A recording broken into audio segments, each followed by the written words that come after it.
Sometimes you need to get knocked down before you can really figure out what your fight is and how you need to fight it. Sometimes you need to feel the pain and sting of defeat to activate the real passion and purpose that God predestined inside of you. You have a great life in front of you, but your great life is in front of you. It's not behind you. What you did back there ain't got nothing to do with what God got for you. What you did back there was learn the lessons to get you to where you are at this particular moment right here. But what God got for you, do you know, man, that you can actually mess your life completely up? You can jack it all the way up, and you can turn around and get it right.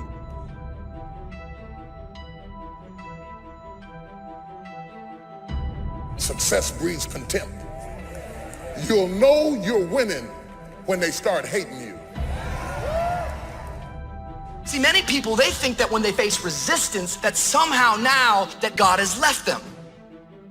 Because if you're not facing resistance, maybe it's an indication that you're going in the same direction as your enemy. If nobody's hating you over it, it's not big enough. You'll know it's big enough when they start hating you for it. And nothing you do satisfies them. And nothing you do calms them down. That's a sign that you're getting ready to get in a net-breaking blessing.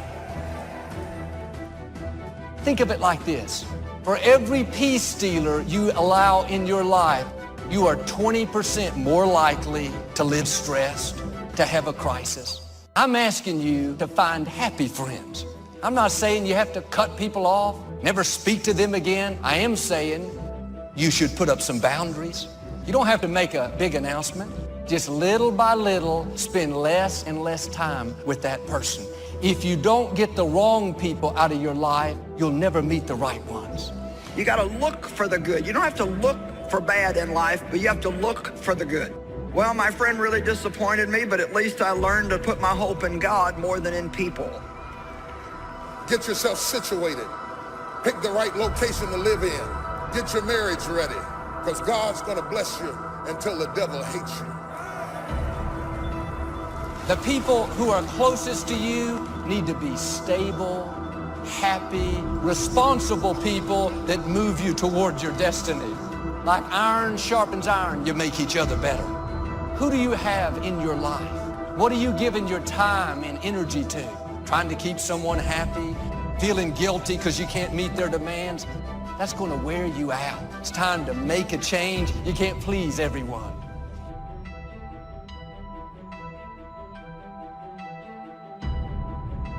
A dream will require integrity, and what others believe about you is never as important as what you believe about you. You know, I got a lot of people who believe a lot of things, but what you believe about you is more important than what people believe about you. You need to grow, and the only way you're going to grow is when you listen and when you learn. Whenever I find myself in a place where I'm starting to feel overwhelmed, when I feel maxed out of my capacity, I always take that as a sign. I need to get some new advice, some new guidance. Where I'm going is not where I've been. I'm gaining ground. Come on, somebody. I'm gaining ground. What would your life be like if you decided to become courageous? You know, it takes courage to live. Most people go through life not allowing themselves to step out because they don't want to let go. They don't want to be moved. The courage to face life's whirling wind of contradictions. The courage to love yourself. Gone through the same process and evolved. You can't sit with somebody who's invested 30 years in and be respected as an equal when you got 3. There are some things only experience can teach you. And until you pay your dues, don't run with horses when you're tired from walking with men. The brighter the light, the more the heat. The higher God takes you, the more people are going to see you. And sometimes, instead of celebrating you, people will get jealous, try to pull you down. Don't take the bait. It's a distraction. Keep your face set. Stay focused on your purpose. You got to surround yourself with people who have talents and skills, not just people who love you. I'm glad you love me, but loving me won't bring these fish in. I want to know, can you carry some weight? I'm talking about somebody who can carry the weight when the net is about to break. You are carrying so much weight and so much responsibility that you are at the breaking point. And you can't even tell anybody that you're at the breaking point because you have a Superman complex and you're trying to be there for everybody. But the reality is the weight of what you're doing is breaking your nets. Do you define yourself by your emotions? Do you define yourself by your status? Do you define yourself by your lowest point? Do you define yourself by your highest achievement? All of that is dangerous. Because the moment you start believing that you are what you do or you are what you went through, there's a bleeding on the inside that happens when your sense of self-worth flows from what you do and what you go through. You can't become so dependent on people that you're getting your worth and value out of how they treat you. It's easy to become addicted to compliments, addicted to encouragement, addicted to them cheering you on. Now you rely on them to keep you feeling good about yourself, to make you feel approved. Like a drug, if they don't keep you fixed, meet all your expectations, you get discouraged. The problem is you're trying to get from people what only God can give. Your worth, your value doesn't come from another person, it comes from your Creator. If you rely on people, you'll be disappointed. People will let you down. Sometimes people will even turn on you.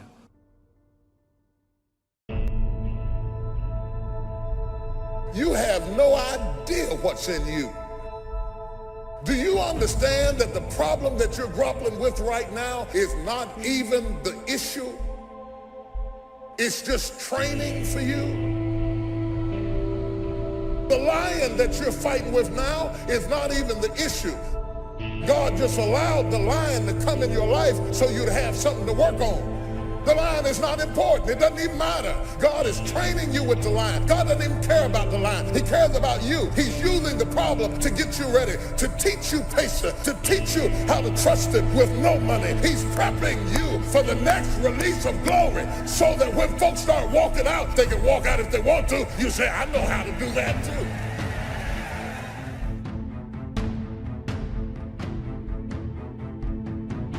There's so much we're learning right now. We may not know we've learned it until way on the other side of it. You don't really realize life lessons until later. You know that, right? It's later that you say, oh, it was good for me that I was afflicted. Oh, it's good for me that they told me no. And it's later that we see the lessons. A lot of times it's later that we see the lessons. Why don't you let the people in your life off the hook? Maybe they did the best they could. They may have made decisions that you don't understand. Feels like it puts you at a disadvantage, but you didn't have to walk in their shoes.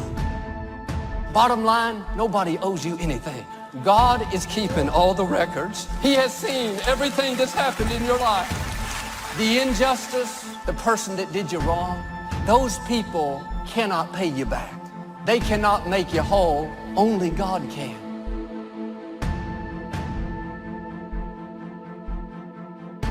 The lesson of letting go is not only that external events cause us to let go. The way God changes us is transformation from the inside out. Isn't that really relevant while you're stuck inside? That's the way God changes things?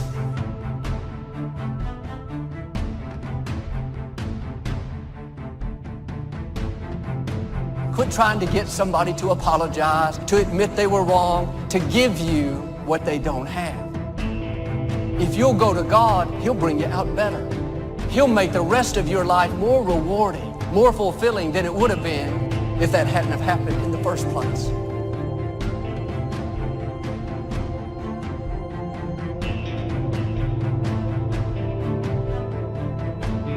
You gotta grow, you gotta expand, you gotta know that you're here for a purpose. There are no mistakes. There is a meaning. Even if you haven't found it yet, you must discover it. And you know what? For most people, they don't discover the meaning of their life until their life is over, or until somebody very close to them that they love is about to leave them. You don't have to wait for the pain to discover the meaning. It first starts with decision on your part. And may I add, well, you should decide. Why let worry continue to take money out of your pocket and bank account? Why let worry any longer keep you from becoming all you can be? Why let it rob you of better friendships, better family relations, better profits, better results? It's a burden you can get rid of. Why not be rid of those sinking, nagging feelings that all is not going to be well, that you can't do it, that it won't work out for the best? Worry is undue concern that takes up too much of your mental and emotional time. So how will I know when I found the purpose of my life? You decide what it is. You discover it and you decide this is it. Maybe later on I'll refine it. I probably will. But for right now, this is why I'm playing the game of life. This is what it's about. Every day, if I'm just being this way, if I'm just doing these kinds of simple things, then I know I'm on track. I know there's a reason for my existence. And so although you may believe it to be true about you, these doubts and negative thoughts you have, these were not your original thoughts.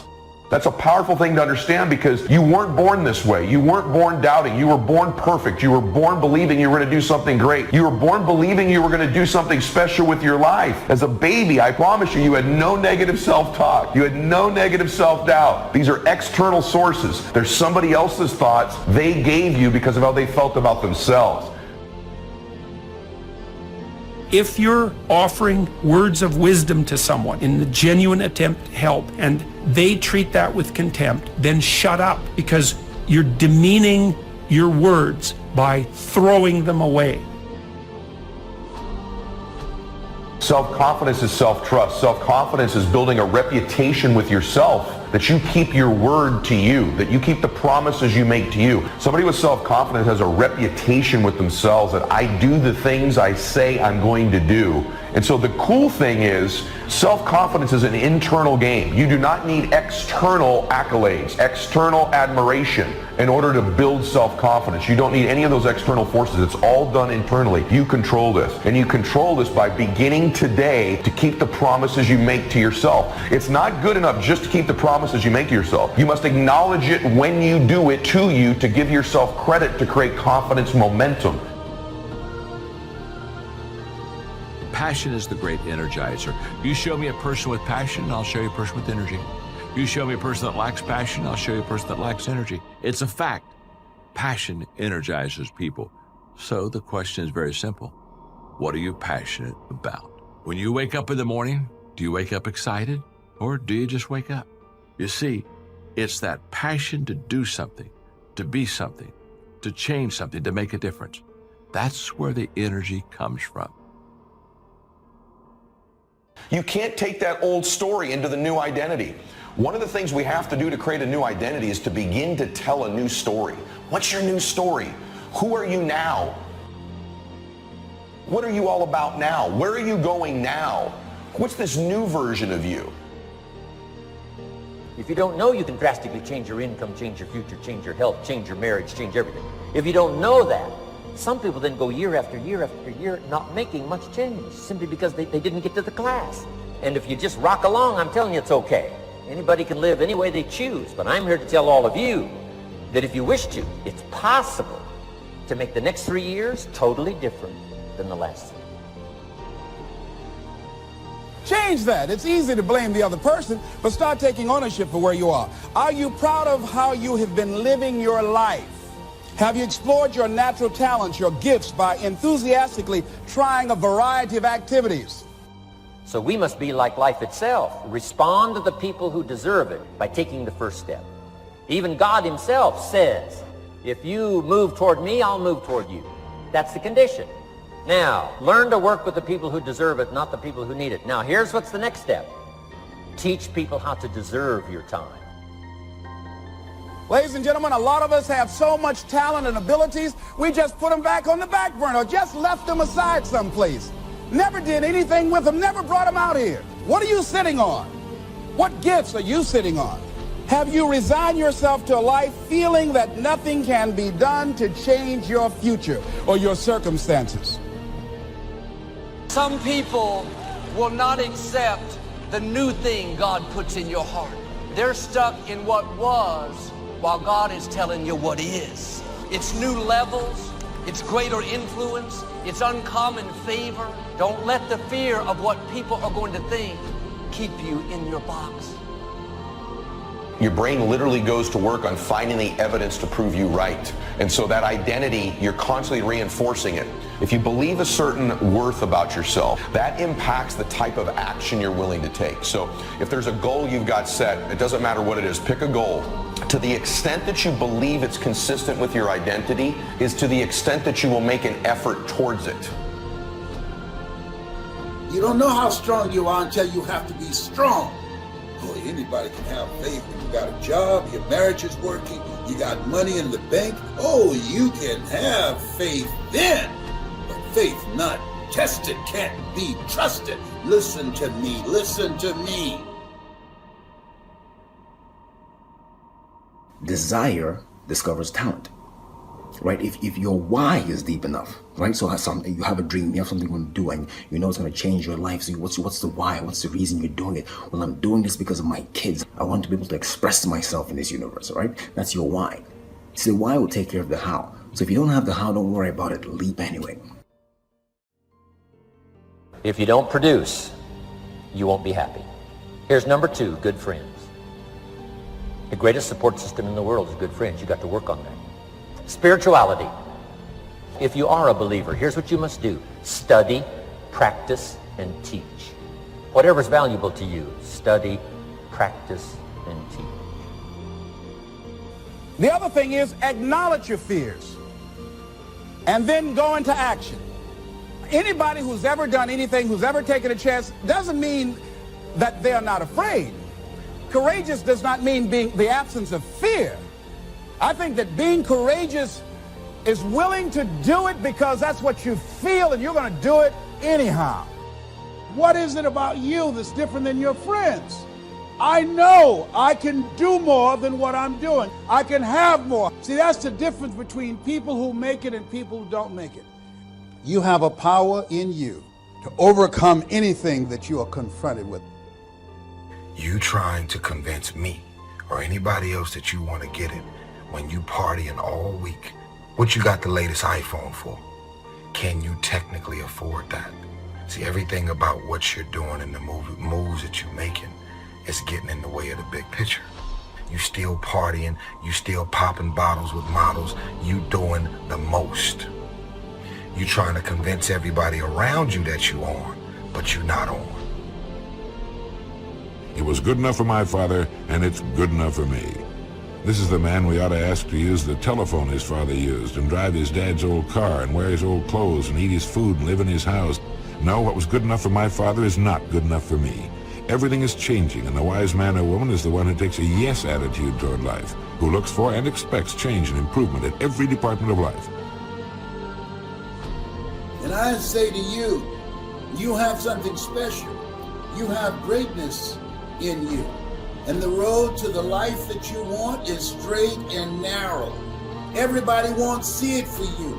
You got to see it for yourself. And understand and know this, it's straight and narrow. Why? It's lonely at the top. A lot of us, we don't know where to start. That's number 1. And number 2, we're afraid of taking the leap. Well, what if I leap, fall down, and break something? What if I get hurt? You know, I'm saying you're probably going to get hurt. It's possible. You're probably going to get betrayed. It's possible. But you got to take a leap anyway. You got to jump anyway. I'm going to give you a recommendation. Turn your damn TV off most of the time. Turn your phone off a lot too. So here's the deal. The TV's competing constantly to distract you with stuff that really doesn't matter. Does it really matter what's going on with the Kardashians right now? Don't be so obsessed with them. Be obsessed with your own reality TV program called Your Own Life.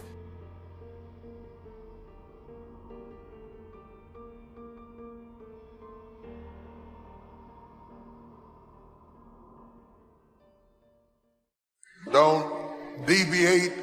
Don't procrastinate. Don't become frustrated. All you have to do to win this battle is stay on track. There are moments that try the human soul so violently and so perplexing that if the truth were told, all of us have had moments that we wanted to throw up our hands and walk away. Everything you're going through, It's preparing you for what you ask God for. You just got to quit tripping while you're in the process, because the process is necessary. You may not see it now, but when he gets you on the other side of it, you're going to see exactly why it went that way. And you're going to be okay with it. But quit tripping during the process.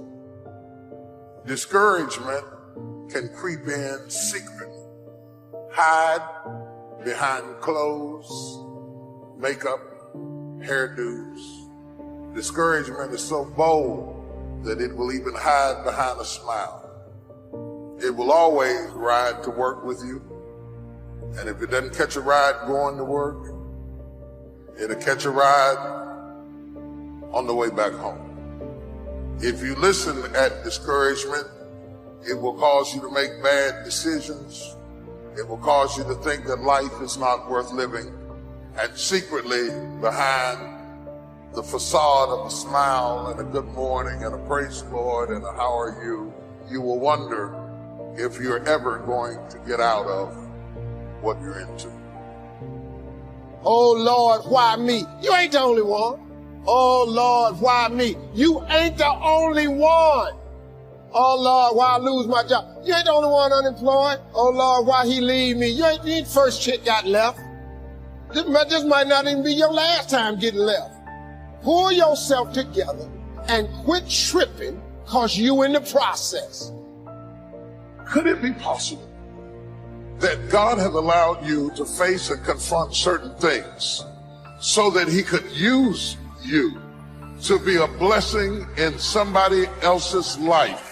Could it be possible that your destiny incorporates the place of your agony?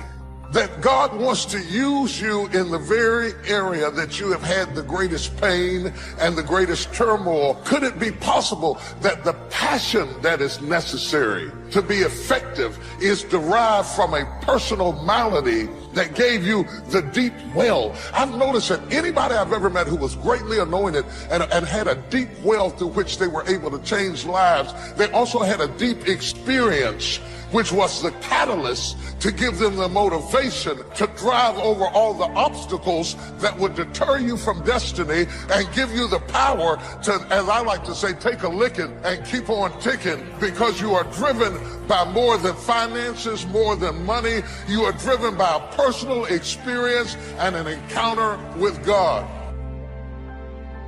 God is processing you. He ain't through with you.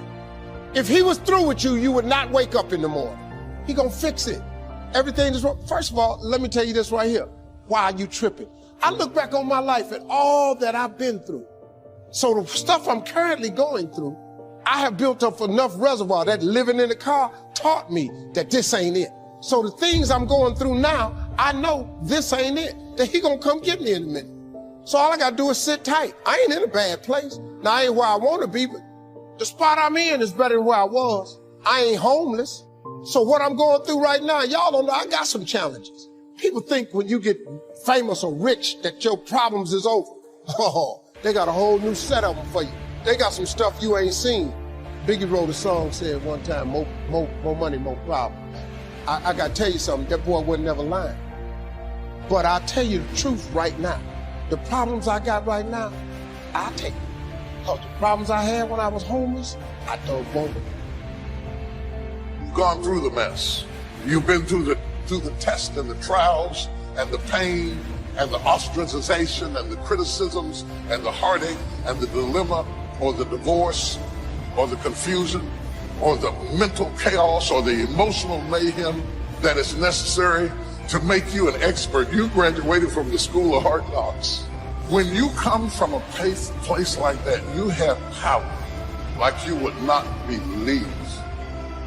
You have power to withstand obstacles. You are not easily deterred, discouraged. You don't fall back. You don't lapse into depression. You rise up out of a hellhole with a fresh determination to be used by God like you have never been used before. Don't make a permanent decision over a temporary circumstance.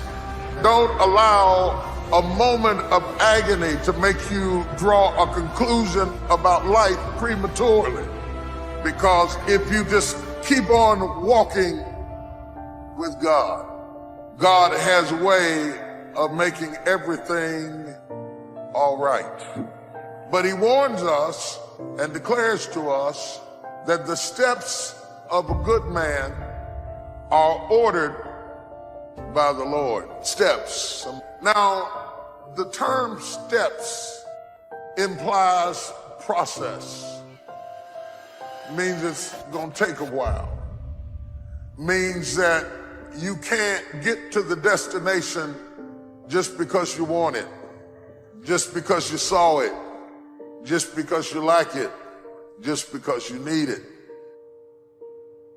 Life was designed to give us what we deserve. We do not reap a harvest in the fall because we need it. We reap a harvest in the fall because we deserve it. Not necessarily from a moral standpoint. Of course, there are some moral laws as well, spiritual and moral laws. But just the basic laws that simply say if you wish to reap, you must plant. So jot this down. Reaping is reserved for the planters. And the reason they reap is because they deserve it. They're the planters. They deserve to. Interesting Bible phrase that says, if you keep knocking, you'll find open doors. Good phrase to jot down. If you keep knocking, you'll find open doors. Doors of opportunity. Doors of a chance to meet someone. Doors open for association. Doors open to find someone special. Doors open to find a unique business colleague. If you keep knocking, doors of opportunity are open to those who continually knock. So we don't find open doors of opportunity because we need them. Only those who knock deserve to find a new one. The promise is, if you continually knock, find doors open. It says, if you search, you will find. In fact, we are often tormented by vision. We are tormented by vision.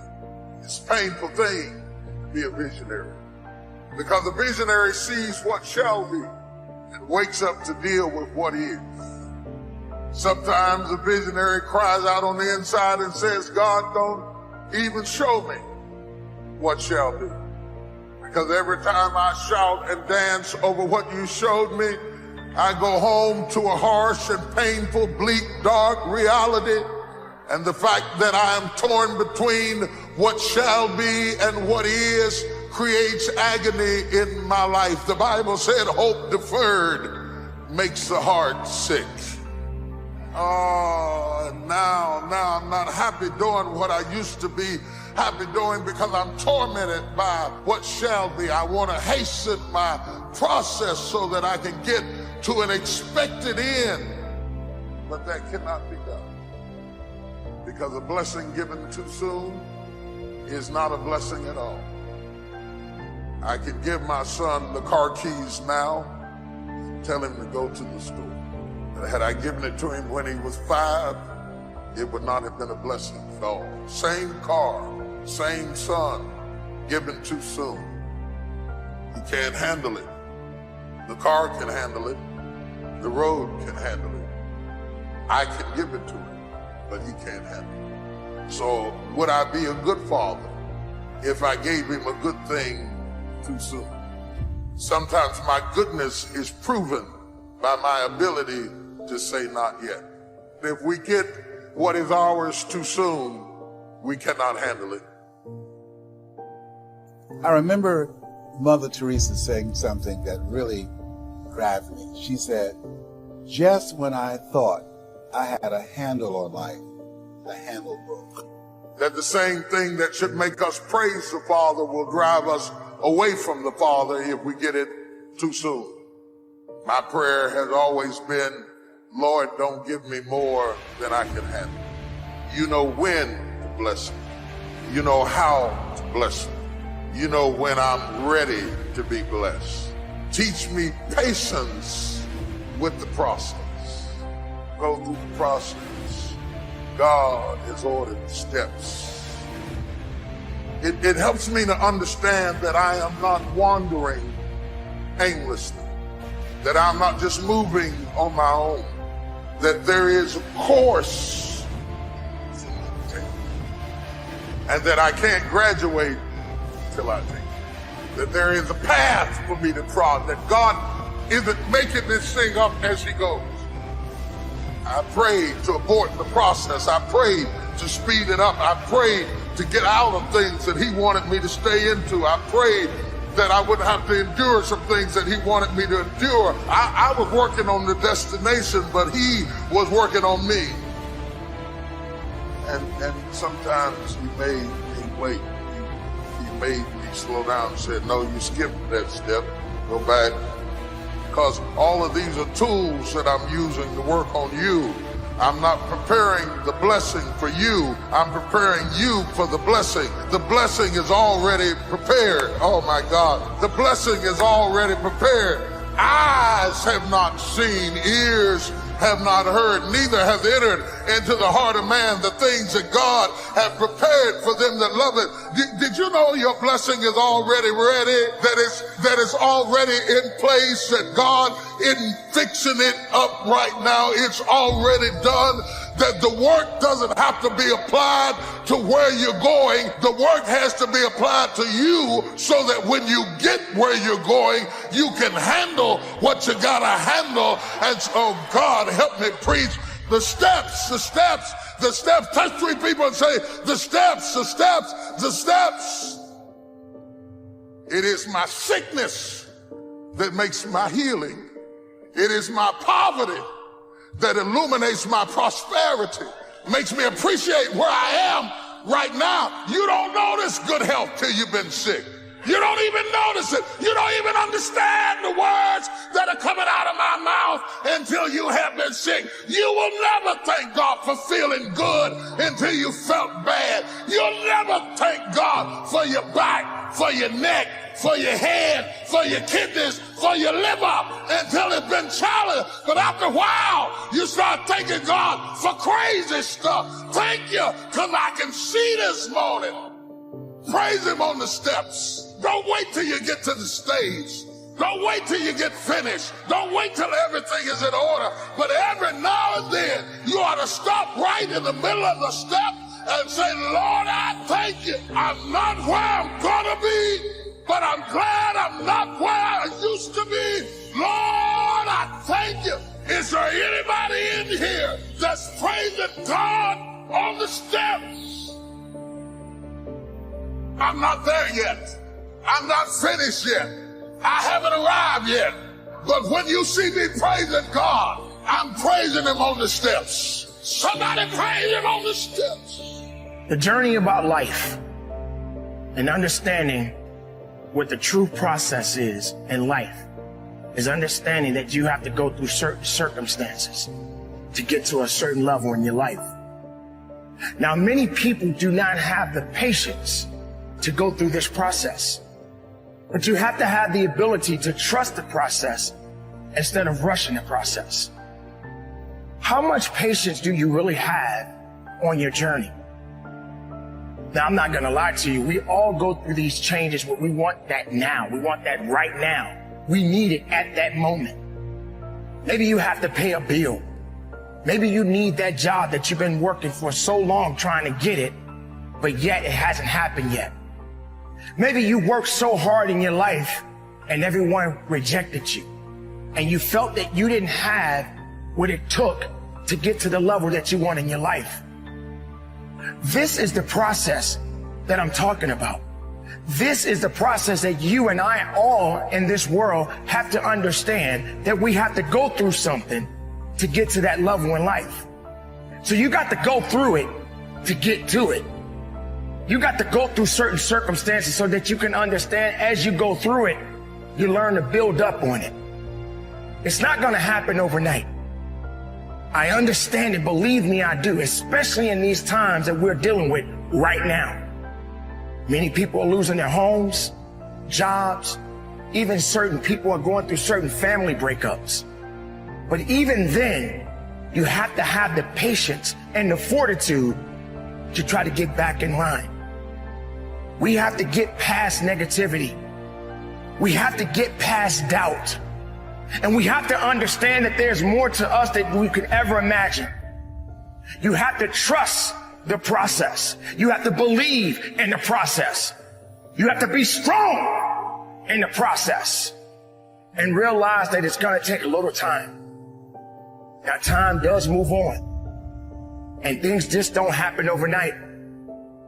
The beauty about the process is that you're learning something. You're learning about yourself. You're learning how to go through certain things. And you're learning how to build up instead of tear down. Does it stress you out that you're not where you want to be? I can understand that. I've been there. I go through it day in and day out. And you will probably go through it as well. None of us are vulnerable to this. We are human beings, and human beings sometimes act on emotions. But you have to harness your emotions. You have to understand that you got to go through something to get to the level that you want in your life. You have to be hungry, and you have to continue to go after it. But it's going to take time. And you have to be willing to work at it as much as you possibly can. You have to have the patience. And with that comes the great rewards. Trusting the process. Understanding the process. Believing in the process. Because if you're rushing it, then it may not work out the way you want. You may not even be ready for it because you went too fast instead of just taking your time. It's not going to happen overnight, but you got to be strong. You got to believe in it. You got to trust in it. You got to understand it, and you got to keep going after it. Ladies and gentlemen, these are some troubling times. We all are fighting the good fight. And maybe some people don't have the strength, and maybe some do. But don't be the person to give up. Don't be the person that wants to quit. Don't be the person that turns your back on the victory because you felt that you lost it all. You haven't lost anything. You're just going through the challenges. And with challenges comes great rewards. But you got to keep the faith. You got to stay hopeful, not hopeless. You got to continue to go on and look up. I speak about looking up often because that's the best thing you could ever do. Keeping your eyes on the sky and looking beyond it. And not looking down on your misery. And not concerning yourself about things that you cannot control. Because we tend to get ourselves wrapped up in that from time to time. Get away from it. And believe in yourself. Have the strength and the fortitude to carry on. And when other people don't want to be there where you are, then maybe that's the time to cut that away. Don't let all of this heavy weight bring you down.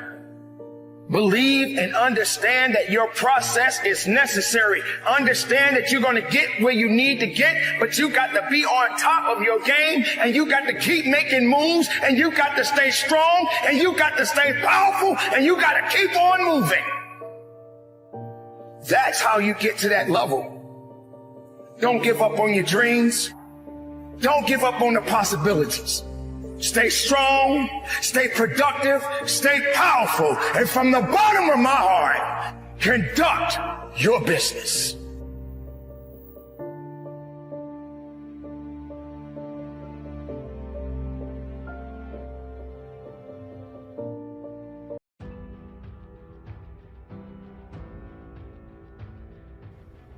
And I was finally at a point in my life to where I had to literally live the scripture. I had to live James chapter 1 when it says, "Consider it pure joy, my brothers and sisters, when you face trials of many kind, because the testing of your faith goes on to produce perseverance, and perseverance must finish its race so that you may be complete and lacking nothing." I had to live it. I had to live the Romans 8:28 when it says, "And we know that all things work to the good of those who love the Lord, who are called according to his will and his purpose." I had to live it. I had to live Jeremiah 29:11 when it says, for I know the plans I have for you, declares the Lord, plans to prosper you and not to harm you, plans to give you hope in the future. Inky, I need you to trust me. I'm like, Lord, I need you to trust me. And then I started thinking about the day I got injured, and I went back, and I'm a detail guy, right? And so when I do something, I've never been the biggest, the fastest, the most strongest. Like, I've never been that guy. And so my advantage was always my work ethic, my attention to detail. And so when I showed up to play an opponent, I knew just about everything about him because that was my edge. And so I'm a routine guy. Like, I'll get up, eat oatmeal and banana, do it every single day. And my wife would be like, you need to eat an apple. I'm like, no, I need to stick to my routine. And when I went back and I analyzed the day, I'm looking at it from the time we left the hotel. And what I'm trying to see about the day that my career ended, I'm trying to see, was it anything different that happened other than my injury? And so I'm like, man, I got up at the same time. I was like, I did my push-ups at the same time. I'm like, when we got out to the stadium, I did my same pregame drills. I did that W drill. I did a couple of DB drills. I did the same drills. I'm like, man, I even listened to the same pregame music. Phil Collins, I can feel it coming in. That was my jam, right? That's that Phil Collins, I get ready to go, right? I even listened to the same song. And I get in the fourth quarter of a game, a little bit under 2 minutes left, and I make a tackle that I could literally make with my eyes closed, and 2 hours later, I'm in the emergency room, and I'm fighting for my life. And I wake up the next day, my career's over, almost lost my life, got a paralyzed right arm and hand, and my life has completely changed. And somehow, when Coach Foreman walked into the room and said, Inky, how are you doing? I said, Coach, I'm blessed. I'm good. I'm still alive. My career's ended, but Coach, I'm blessed. And so when I went back to the moment that I fell in love with the game of football, because I had to backtrack it to understand it, right? And when I went back to the moment that I fell in love with it, my situation and my circumstance made me fall in love with it, right? To the point to where I didn't start playing football on grass. I started playing football on concrete, right? I was playing in the street, pure passion, not too much wisdom. Right? Scarred up, bloody, getting at. I just loved it, right? Like, I always ask people, what happened to the passion? Like, what happened to the love? What happened to the dedication and determination and level of commitment that when a person said, I want to do it, and they first start, right? It's not built upon politics. It's not built upon validation. It's built solely upon, I love this, I'm going to do it, I'm going to give everything I got to it. You must be intentional and specific about the type of growth you want.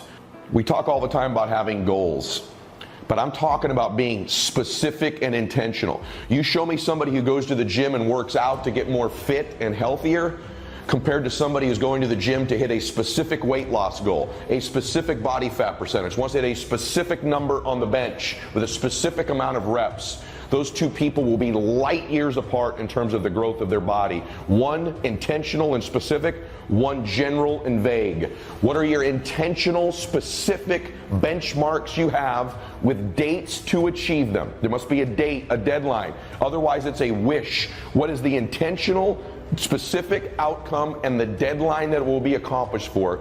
This puts your brain into hyperactive growth mode. It puts you into intentional mode. Specificity is the key to growth. And by the way, so is simplicity. You must execute, and your plan, the more simple it is, the more easy it is for you to execute. Having an intentional, specific, and simple growth plan leads to the biggest gains in your life. The next piece is you need to create momentum. And this is the final thing that I want to talk about in life. See, if we've all been ill before, if you've ever had the hardship that I have a parent right now who's got cancer. And the last thing I want that cancer to get is momentum, or to spread, as you know. And we've all seen this in the negative sense in a disease where someone gets a disease and it spreads. You get ill and it progresses and it gets momentum. You get an infection and it spreads. The worst thing you want is for something negative to get momentum. On the other hand, The best thing you can have moving towards something that's growing is momentum. In other words, when something is dying, we don't want that to get momentum. But growth, we need momentum. Momentum is the X factor nobody talks about in growth and in winning that I'm going to address last today. You have to create momentum. Momentum is what I call an invisible force that takes something good and makes it great, takes something great and makes it extraordinary, takes something extraordinary and makes it a max. Of stretching out, of acting on my dream, and I don't know what that dream is for you. I can tell you that it's possible. No one could have convinced me that after just over 6 years, I will have my own book entitled Live Your Dreams. Just over 6 years, I will have 5 specials on public television. Just over 6 years, I've done motivational speaking for AT&T, Procter & Gamble, McDonald's Corporation, Xerox, IBM, just over 6 years.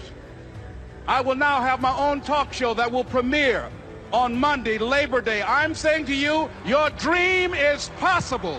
Your dream is possible. Short-term tactical thinking is the part of your brain that says, I should just finance this new car or this new watch or this new TV or whatever else, instead of actually saving and paying cash for something that you can actually afford. Short-term thinking encourages you to make short-term emotional decisions that hurt you in the long run. And they definitely don't move you toward your overall strategic goals. The more short-term decisions you make, decisions that are based on that immediate gratification, decisions based on quick emotional satisfaction, and even based on involuntary chemical releases in your body, that dopamine hit, the further from the path you will stray. So, what I'm saying is, don't do that. Instead, think strategic, think long-term, act strategic. Take action that improves your long-term position and moves you toward your long-term goals. How do you do that? First, figure out where you want to go. Figure out who you want to be. Figure out what you are trying to do with your life. Write them down. What are you saving for? What are you working toward? What kind of physical condition do you want to be in? What kind of relationships do you want to have? What skills are you trying to develop? And just like any leader, you have to explain to yourself the why. Why do you want to save money? Why do you want to be in that physical condition? Why do you want those relationships, or why do you want those skills? You are your own leader. Give yourself the mission and explain the why behind those goals. Write those things down in simple, clear, concise language. Read it before you go to bed. Read it when you wake up. Read it every day until it is embedded in your brain, consciously and subconsciously. And once you've written those things down, now with all this talk about strategic thinking, also know this: you need tactical wins.